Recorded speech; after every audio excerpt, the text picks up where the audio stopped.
Thank you for inviting me to the Model United Nations of SIHMUN. It's really a pleasure to be here. It was not so long ago, in my mind at least, when I was your age and I was attending the Model United Nations at Harvard many years ago, and I have to say that this one is better. So congratulations, and it's terrific to be at the United Nations itself and in this glorious chamber, and what a great way with the speakers you've had and the beautiful music to begin this excellent event. So I wish you great success, and I'm happy to share with you a few thoughts about the human rights system as we mark here at the United Nations the 70th anniversary of the Universal Declaration of Human Rights. And you're sitting in the building where upstairs, very soon, in a couple of weeks, we will hold the opening session of the 2018 Human Rights Council. Foreign ministers from around the world will gather here. There'll be a high-level segment in the last week of February, and this is the body that is charged with promoting and protecting human rights around the world. And I think it's fitting that on the 70th anniversary of the Universal Declaration of Human Rights, as we begin your Model United Nations, we take a special look at this vital UN body and see how over time it has been performing. Now, 7 decades ago, in the aftermath of the Nazi atrocities that shocked the conscience of mankind, Eleanor Roosevelt, René Cassin, and other eminent figures, including Charles Malik of Lebanon, P.C. Chang of China, John Humphrey of Canada, gathered here on the banks of Lake Geneva to reaffirm the principle of human dignity. They created the Commission on Human Rights. Within only 2 years, by 1948, they succeeded in creating and having the General Assembly adopt in Paris on 10 December 1948, the Universal Declaration of Human Rights, which for the first time in international law put the individual as the focus of attention and of the law, as opposed to just states. And as we celebrate the 70th anniversary of the Universal Declaration this year, it is fitting today that we ask, what has become of the founders' noble dream? Now, in the early years, the Commission on Human Rights did important and good things. They famously created significant instruments of human rights. I have in mind, for example, in the 1960s, the International Covenant on Civil and Political Rights, which, unlike the Declaration, was not merely a declaration, it was a treaty. Countries signed, they solemnly undertook legal obligations. And in that international covenant, it set forth freedom of speech, freedom of assembly, and so forth. So I'd say in the first 20 years, the Commission on Human Rights was quite successful in enacting important human rights instruments. But in those early years, it did not have the power to criticize countries. The founders of the United Nations, the founders of the Human Rights Commission, did not want to subject themselves to scrutiny. This was certainly the case for the Soviet Union under Stalin, which was a vicious, oppressive dictatorship that subjected millions to the Gulag, to fake trials, to killings. Millions of people were killed under Stalin.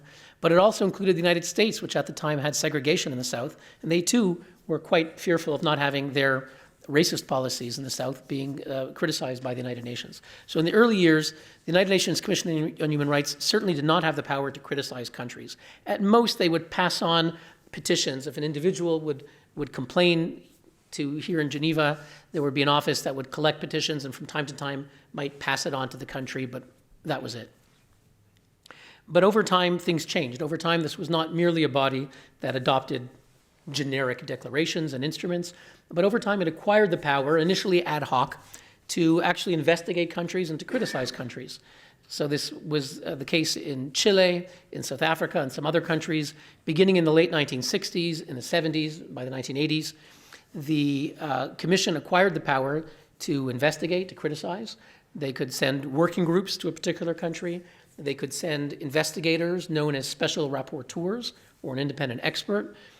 They could also adopt resolutions that would actually criticize a country.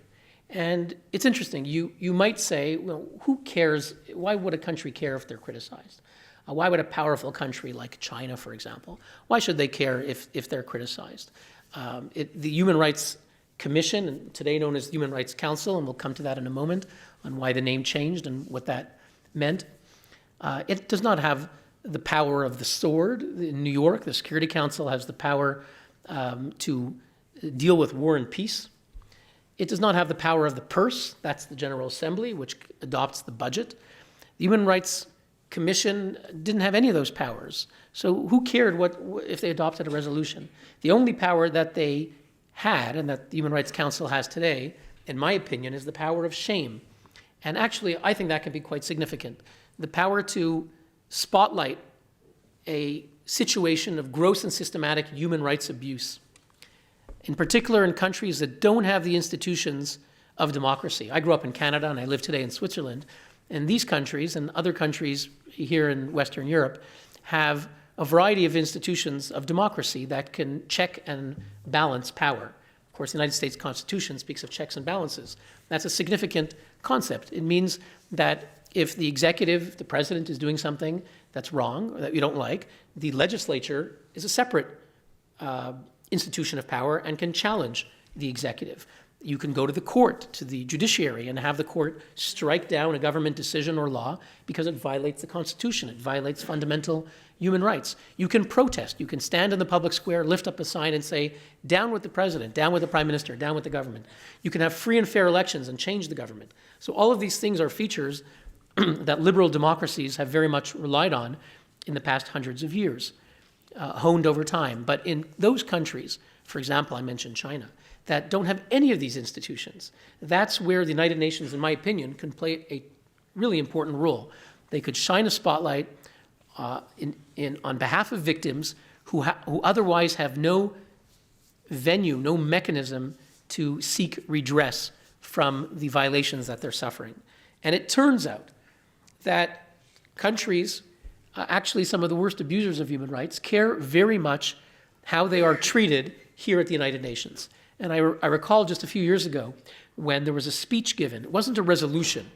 It was merely a joint speech that a number of countries had supported, criticizing China. And Ireland was one of the countries that signed on the speech. Maybe they delivered the speech, but it was a joint speech of maybe 30 or 40 countries, I don't remember. And a couple of days later, after Ireland had supported this speech, there were headlines in the Irish media about how China was canceling its orders of Irish beef. So tens of millions of dollars of an important commercial deal between Ireland and China was now threatened. And this was a big story in Ireland because Ireland had supported a speech criticizing China, let alone sponsoring a resolution and so forth. So it turns out that we have evidence, and I've seen it on many, many occasions, that's just one example, on how countries don't like to be criticized. And I would say, actually, those countries, I mean, no countries want to be criticized, but precisely those countries that are not freely and fairly elected and that don't truly have legitimacy and know that. They know that their people know that they were elected by 99% with one name on the ballot, whether the name was Bashar al-Assad or whether the name is Vladimir Putin. There's now a fake election happening in Russia. Whether it's Fidel Castro, who used to run with one name on the ballot. These dictatorships know that they have no legitimacy. And what they don't want is for that to be known to the world in a public way. So they very much like going through the illusion of an election, and Vladimir Putin is going through the illusion of campaigning. There is no election campaign. Anyone who is remotely a competitor is arrested, and the same thing is happening in Egypt today. These countries don't want a declaration by the United Nations saying that they are abusing human rights. That's something that weakens them on the international stage, and it also hurts them domestically, where the opposition, dissidents can say, aha, even the United Nations, which is perceived as the repository of international legitimacy, has declared, has decided, has resolved that our government is violating human rights. And so they invest every power that they have, economic, financial, political, diplomatic, to make sure that they're never criticized, that there's never a working group on China or a special rapporteur on Egypt or an emergency session on Venezuela. They do not want to be targeted by this power of shame. And I think that's evidence, actually, to the potential that a body like the Human Rights Commission could have. But I'm getting ahead of myself. I want to give you the historical overview. The Commission on Human Rights, founded in 1946, initially did not criticize countries. Over time, it began to criticize countries. And then you had a phenomenon develop, which is paradoxical, which is ironic, which is absurd. Namely, that the Human Rights Commission, which was founded by eminent figures such as Eleanor Roosevelt, the great humanitarian of the age, and René Cassin, the founding vice chair, a great French legal philosopher, winner of the Nobel Peace Prize in the late 1960s, that this body became populated by, it was no longer individuals, it became governments, but actually governments whose only connection with human rights is actually in committing gross and systematic violations of human rights. The greatest violators of human rights wanted to be around the table. They wanted to be sitting where I'm sitting, at the dais, or among the voting commission, so that when the debates would come up and there would be votes on resolutions, they would make sure that they would never be criticized or their friends. And so you had members joining, such as China, where 1/5 of the world's population is denied any form of basic freedom, no freedom of speech, no freedom of religion, no freedom of assembly. You know that Liu Xiaobo, the Chinese dissident whose only crime was asking for freedom in China, was thrown into prison, 11-year sentence. He was awarded the Nobel Peace Prize while he was in jail. He couldn't go. His wife was under house arrest, couldn't go. Our board member, Yang Jianli, went to Oslo to receive the prize on behalf of Liu Xiaobo. Liu Xiaobo just died, sadly, because of the way he was treated in China. He died recently. Wang Binzhang is a Chinese democracy leader, remains in prison, been there for 10 years. China was a regular member of the Human Rights Commission. Sudan, a country whose leader was wanted for genocide, Omar al-Bashir, wanted for genocide in Darfur, was repeatedly elected a member of the Human Rights Commission. Syria, Hafez al-Assad, the father, who killed thousands of people in the 1970s in a city called Hama, and the son, Bashar al-Assad, both of them, their governments were elected to the Commission on Human Rights. Most famously, I would say, in 2003, the United Nations elected the Libyan regime of Muammar al-Qaddafi, one of the worst dictatorships over 40 years, a country that would routinely torture dissidents, was elected not only as a member, but as chair of the Commission on Human Rights. So 1946, Eleanor Roosevelt, chair of the Commission on Human Rights. 2003, the representative of Colonel Muammar al-Qaddafi. The rise and fall of human rights at the United Nations. Now, when Qaddafi was elected, that headline went around the world, and it was seen as a low point of human rights at the United Nations, and it created a momentum that actually led to reform. In 2005, I was sitting here in this building chairing a panel like this on reform, and only the day prior, Kofi Annan issued a bombshell. He issued his new report called In Larger Freedom, which was a blueprint for reform of the UN, referring to many UN agencies, but the one that was most famous was his proposal to reform the Commission on Human Rights. Here is what Kofi Annan said in 2005 about the Commission on Human Rights. He said the Commission was failing. He said countries sought membership, and I quote, not to strengthen human rights, but to protect themselves against criticism or to criticize others. The Commission was undermined by the politicization of its sessions and the selectivity of its work. I think what he had in mind is that most of the world's worst abusers were never criticized at the Commission on Human Rights. You would have a handful of resolutions. You'd have North Korea criticized once, a weak country. You'd have maybe a resolution on Cuba, Myanmar, a couple of other countries. Israel would be criticized by 50% of the resolutions that would not criticize Israel's Arab neighbors, but only Israel. And these are the things that Kofi Annan had in mind, and he talked about it, the selectivity of its work. The Commission suffered from, quote, declining professionalism and, quote, a credibility deficit, which, he said, quote, cast a shadow upon the reputation of the United Nations system as a whole, end quote. Now, this was a bombshell.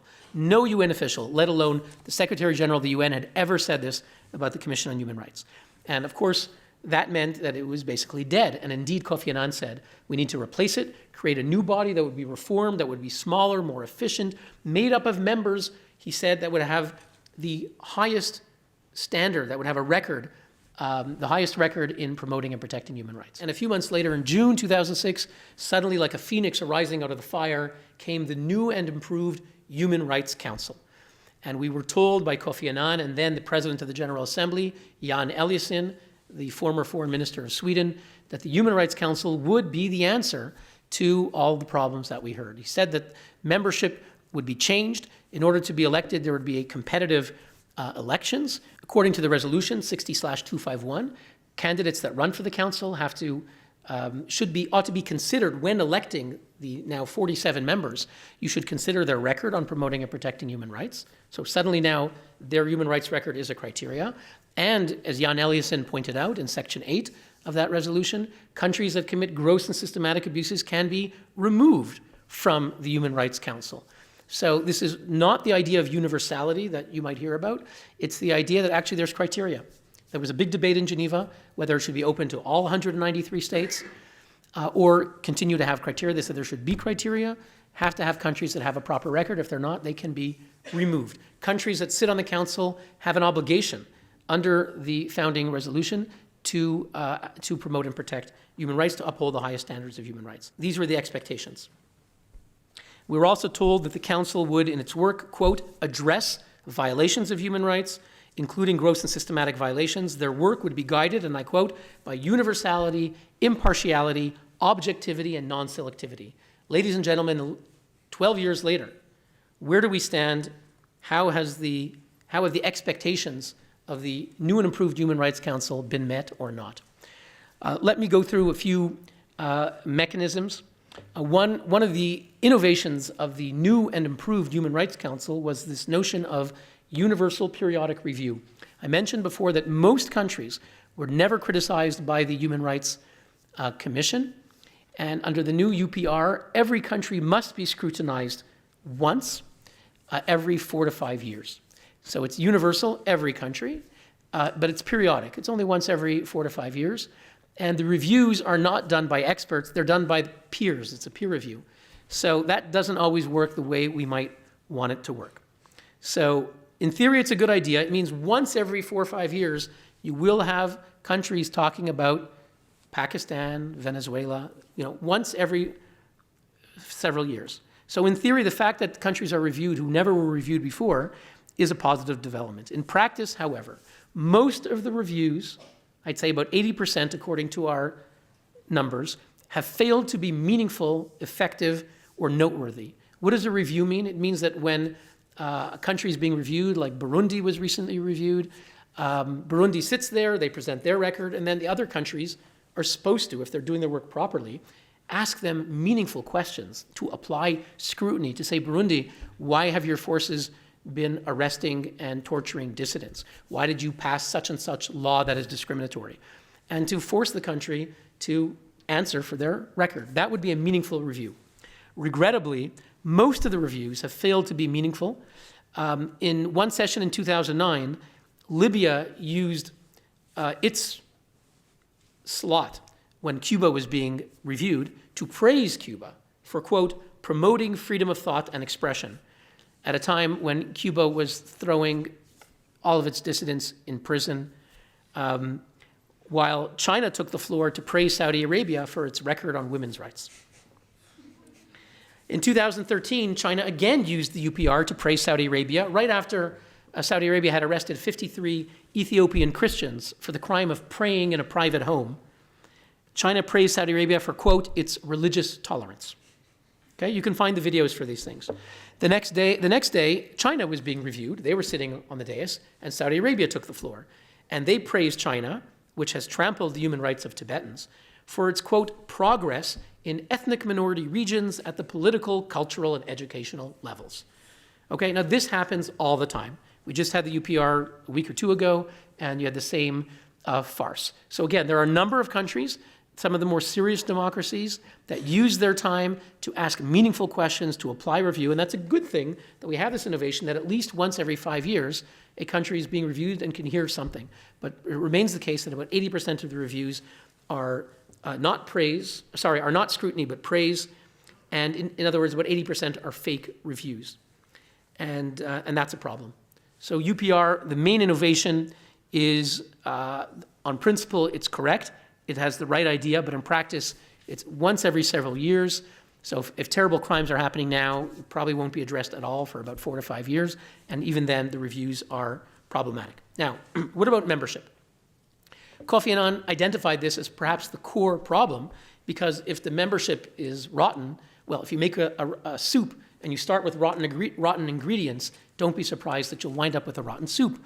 So this was identified by Kofi Annan as a core failing of the old commission. If we look at the new council, again, the work of the council stands or falls on the quality of its members. Doesn't mean that the countries with the best human rights records are going to do the right thing, but you can be sure that the countries with the worst human rights records are not going to do the right thing. Now, sadly, if we look at council membership today, and over the past 12 years, the record remains dismal. Half of the council members fail to meet basic democracy standards, as, for example, spelled out by groups like Freedom House, which set the standard as free or partly free.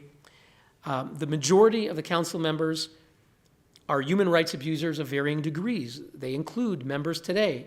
If you go upstairs, you will see Burundi, where we had warnings of genocide only a year ago, is a member of the council. China, once again, is a member of the council. The Democratic Republic of Congo, which is neither democratic nor a republic, which is killing protesters in the past few weeks, is the rape capital of the world, and we will be hosting, together with 24 other human rights NGOs, Julienne Lusengi, a hero who has single-handedly fought rape and trying to defend women who are victimized by rape, to treat them.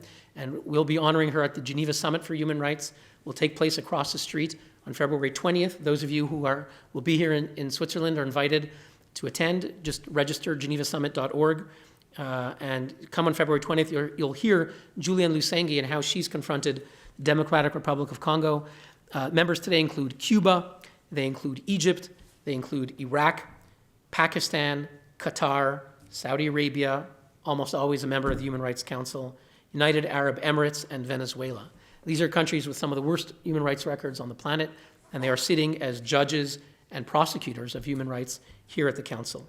Now, speaking of the old commission, in 2001, Kenneth Roth, head of Human Rights Watch, said the following in the New York Times, quote, "Imagine a jury that includes murderers and rapists, or a police force run in large part by suspected murderers and rapists who are determined to stymie investigation of their crimes." That is what he said in 2001 of the old commission, and sadly in 2018, speaking of the new council, these words apply even more today. Now, given this membership, it should not be surprising that most of the world's worst abusers continue to enjoy immunity. The world's worst abusers here are enjoying impunity, with some exceptions. There have been resolutions on North Korea. There have been an important one dealing with a commission of inquiry that was created, an important report. We've had a number of resolutions on Syria when Bashar al-Assad alienated the Arab world, almost the entire Arab world, and was expelled from the Arab League and the Organization of Islamic States. Then he began to be the object of resolutions here, not before then. As I mentioned, him and his father had been elected to the old commission. But there have been resolutions on North Korea. There have been resolutions on Syria, on Sri Lanka.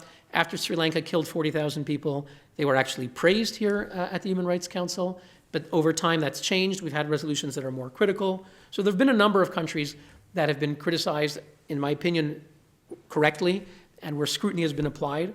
But if you look at the majority, the Council has failed the victims who are most in need of international attention. There have been 0 resolutions for victims in China, despite unjust imprisonment of some of the human rights heroes that I described, the massacre of Uyghurs in Western China, the killing of Tibetans.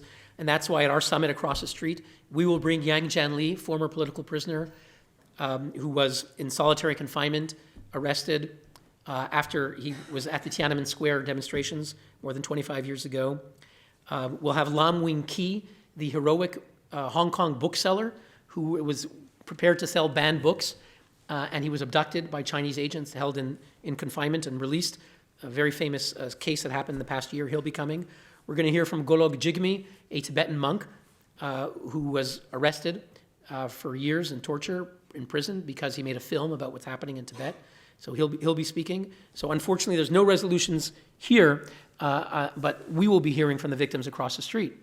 As I said, there have been no resolutions on Cuba, despite civic activists who are beaten or languish in prison, like Dr. Eduardo Carde, a human rights hero of the Cuban Christian liberation movement, who's in prison. The suspicious death of legendary dissident Oswaldo Paya, which remains uninvestigated, and that's why across the street we'll be having an alternative summit where we will bring human rights hero Guillermo Farinas, who was arrested and imprisoned for 11 years, was on 25 hunger strikes during that time for free speech.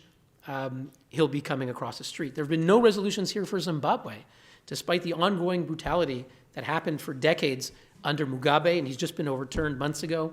We don't know what the new government will bring, but as I said, we're going to have our alternative summit across the street, and we will hear from the leading Zimbabwe dissident, Pastor Evan Mawarire, who is the head of the This Flag movement in Zimbabwe, and he'll speak about some of the issues that aren't being addressed here. There have been no resolutions on Turkey, even after more than 100,000 teachers, judges, academics, government officials have been fired in the past 2 years by President Erdogan's regime, with journalists like Orhan Kemal Cengiz indicted on trumped-up charges.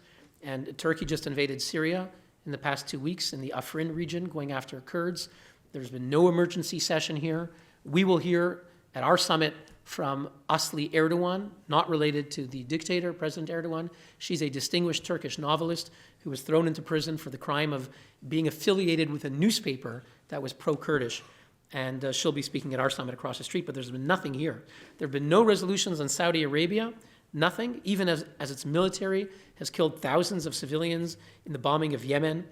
And even as the regime continues to subjugate women, I know the Crown Prince is promising reform, but the situation remains dire. A country that tramples religious freedom, conducts beheadings, continues to imprison innocent, jailed blogger Raif Badawi, who was accused, whose crime was calling for a free society in Saudi Arabia. There have been no resolutions on Russia's invasion. There were no resolutions on Russia's human rights situation. There was a resolution on Crimea. It didn't really condemn Russia, but there was a resolution on Crimea. But on Russia's human rights situation, there have been nothing. But we will hear at our summit, at the Geneva summit, we will hear from Vladimir Kara-Murza, the leading Russian dissident, who was poisoned twice in Moscow because of what he's saying and doing, and who's calling out the fake election campaign happening now by Putin. So what is most troubling, ladies and gentlemen, and the list goes on, more than 170 out of the United Nations, 193 member states have never been condemned by the Council for any human rights violations, never been made the subject of a commission of inquiry, of an investigation by an independent expert, or an emergency session. What is most troubling, in my opinion, is that no resolutions have ever been proposed for these violators. Meaning it's one thing to try and fail. The Commission on Human Rights, the United States, and I think the Czech Republic used to introduce a resolution on China. It would fail. It would only get 12 or 14 yes votes, but to not even try. And here I turn my attention to the liberal democracies, to the European Union, to the United Kingdom, France, Germany, Sweden, the Netherlands, Canada, the United States. Why are you not introducing resolutions on the world's worst abusers? Every country should be criticized, but certainly if we prioritize, those who are subject to the worst oppression should be, the victims should have their day in court here at the Human Rights Council. And I've been pleading with these countries to introduce a resolution on the countries that I mentioned, on Venezuela, which in the past year killed 130 people, throws innocent political opposition leaders in prison, tortures journalists and students. Why no resolution on Venezuela? I know they're a member, but why no resolution? Even as the group of Latin American states in South America met in Lima and suspended Venezuela from Mercosur, why can't they do a resolution here in Geneva? They don't. I just want to conclude with one other aspect of the Human Rights Council, and then conclude on where I think we are and where we need to go. And that is the experts. I mentioned a number of experts do good work. I referred to the Special Rapporteur on Torture who visited China, and there are many others. The Special Rapporteur on Iran for 6 years was Ahmed Shahid. The former Maldives foreign minister did an excellent job on identifying human rights abuses happening in Iran. He did very good work. The Special Rapporteur on Freedom of Speech, David Kay, does very important work. And there are a number of very good human rights experts. However, sadly, because the Human Rights Council is a political body, and because of the membership that I described, a number of experts get appointed who are not really human rights experts, but who are put there for political reasons. And I'll just mention three to conclude. One is a gentleman named Alfred de Zayas. His position is he was an official of the Office of the High Commissioner for about 25 years, was working on the Human Rights Committee, which is a separate 18-member expert body that deals with individual petitions. He was involved with the Secretariat for many years. He's now appointed here as a special rapporteur for something called, he's the independent expert for a democratic and equitable international order. A democratic and equitable international order, which sounds kind of right and good, but a bit bizarre. It's actually a resolution put forward by Cuba, which is a communist dictatorship, and the whole point of that resolution is to say that the West is exploiting the rest and to turn a spotlight on Western countries. And they appointed Alfred de Zayas, and sure enough, for 15 years, the good experts that I mentioned have been trying to go into Venezuela and have been asking repeatedly, can they visit Venezuela? And Venezuela always says, no, no, no. They slammed the door on all the experts. You can't come in. But a few months ago, under pressure, Venezuela suddenly said, we will take an expert. And we will take Alfred de Zayas, okay? And Alfred de Zayas is someone who has a very problematic political agenda. And he actually likes Cuba, he likes Venezuela, and he went there, and even as people are starving, as the New York Times was publishing a few weeks ago, stories on how babies are coming to hospitals in Venezuela, starving, malnutrition, because of the policies of the failed regime, which refuses to accept humanitarian aid from any international agency. Alfred de Zayas went to Venezuela, and he was posting pictures on his Twitter account, on his website, of abundant supermarkets, abundant with food. You know, propaganda that you would see like in the old Soviet Union, as if the country is flowing with food when families have to send kids to go look through garbage cans to get food. So he was putting forth Venezuelan propaganda. That's why they invited him. So that is one of the experts, in my opinion, a tragedy. Another expert, for example, is Idris Jasiri. Idris Jasiri was the ambassador of Algeria here for many years. He was known as the enemy of the human rights experts. If you read an article by Philip Alston, who's the leading scholar of international human rights law and wrote the textbook on international human rights law, he has an article about Idris Jasiri, the Algerian ambassador, who, when the Human Rights Council was being created, he tried to silence the experts. He tried to create a code of conduct that would require every expert to submit their criticisms in advance to the countries and really to silence them. So there's a long article, you can see it on the internet, by Philip Alston, and how Idris Jasiri was basically the number one enemy of human rights experts when he was representing Algeria and head of the African group here at the council. And I remember seeing him for years when he opposed every attempt to hold Sudan to account for the genocide in Darfur. He sided with Sudan. And you pick any positive human rights effort that was ever tried here, Idris Jasiri, ambassador of Algeria, was on the wrong side. And then he retired. And a couple of years later, the United Nations Human Rights Council decided to appoint Idris Jasiri as an expert, as a special rapporteur on what's called unilateral coercive measures, which is a mandate here at the Human Rights Council, where that says that whenever Western countries like the United States or the European Union or Canada apply sanctions to dictatorships like Russia, like Sudan, or other countries, those sanctions are themselves human rights violations. So the worst regimes are victims of human rights abuses.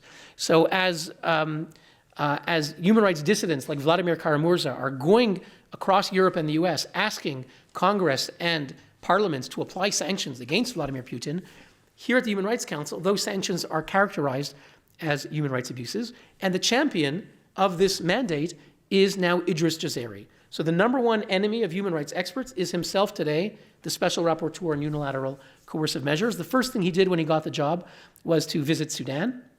He flew to Sudan and he said, Sudan is a victim of human rights violations because there are sanctions, there are EU sanctions on Sudan. Therefore, Sudan is the regime of Omar al-Bashir, wanted for genocide at the International Criminal Court, is a victim of human rights violations. This past year, he flew to Russia and he issued a long report saying that Vladimir Putin's regime is a victim of human rights violations because of the sanctions. I spoke and I took the floor and I said, Mr. Jasiri, maybe you'd want to comment on the fact that you recently received, according to a UN document that we discovered, you recently received a $50,000 contribution from Russia 4-year mandate shortly before you made that visit and report. And he didn't want to comment on that, got quite upset. And it was reported in a number of news stories you can read about Idris Jasiri and his $50,000. So this is sadly a human rights expert who, as I said, was recognized as the #1 enemy of human rights experts. So you couldn't make this stuff up. And finally, I'll mention the longest serving human rights expert is a gentleman named Jean Ziegler. People who are Swiss will, of course, know about him because he was in the Swiss parliament for many years as a politician of the Socialist Party. He was a sociologist at the university here in Geneva. He was appointed here in the year 2000 at the initiative of Cuba to be the expert on hunger, what's called here the right to food, which sounds great. 800 million hungry people should have a champion. But Jean Ziegler is not your typical person.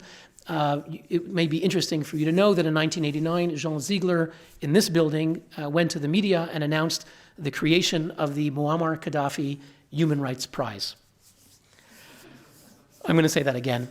The Muammar Gaddafi Human Rights Prize, I couldn't make this up if I wanted to. Jean Ziegler announced it to the world. He was quoted in Time magazine, in the Journal de Genève, in The Independent, saying that the West has the Nobel Prize. That's great for the wealthy countries of the North, but what about the South? They have nothing. Now he said we have the Qaddafi Prize.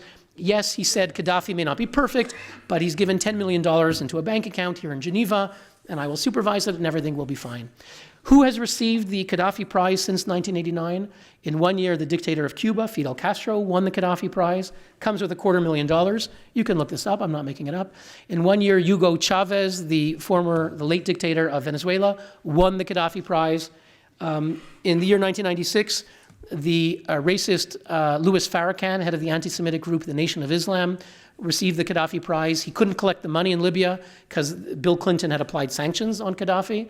But he couldn't collect the money, but he collected the prize. In the year 2002, in Tripoli, Libya, the prize ceremony, the award was given to convicted French Holocaust denier Roger Garaudy, won the prize in the same year as Jean Ziegler himself won the Qaddafi Prize. I'm not making this up. It's in Agence France Presse. Now, when I came to Geneva in 2004, I learned about this. I wrote about it. And Jean Ziegler said, no, it never happened. It never happened. We said, well, but it's quoted in Agence France Presse. It never happened. I don't know anything about it.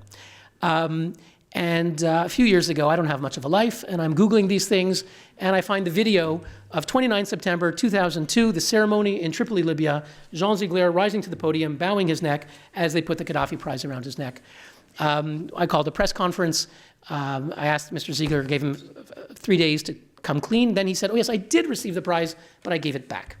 Whether he gave back the $100,000 that they were giving it that year, we never found out. Now, all of this was known to the world. These things were happening. He was appointed in the year 2000 when he was vice president of the group here in Geneva that gave the Qaddafi Prize, a group that was being an apologist for Qaddafi, that was saying don't apply sanctions to Qaddafi. That's what he was doing during this time. And he flew to Libya. He said it was on UN business. Turns out the business was receiving the Qaddafi Prize. It was a year or two later that Qaddafi's ambassador was elected. A very short time later, it was probably connected with his visit. Yeah. So he remains 18 years later, one of the experts of the Human Rights Council. He sits on the advisory committee. They're going to hold their opening session in 2 weeks. And just a few months ago, he defended the Venezuelan regime. He said that the dissidents thrown into prison are bad people, and he defended the regime. So, ladies and gentlemen, to wrap up, we started with Eleanor Roosevelt in 1946, and sadly, in 2018, we do have individuals like Idris Jasiri, Jean Ziegler, governments like Saudi Arabia in the driver's seat.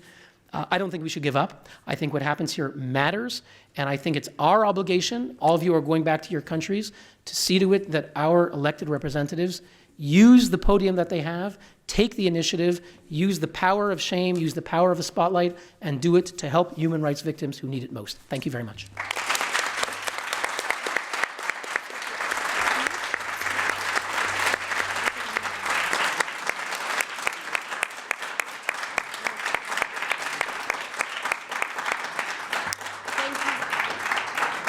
Thank you so much, Mr. Neuer, for taking your time to be with us today.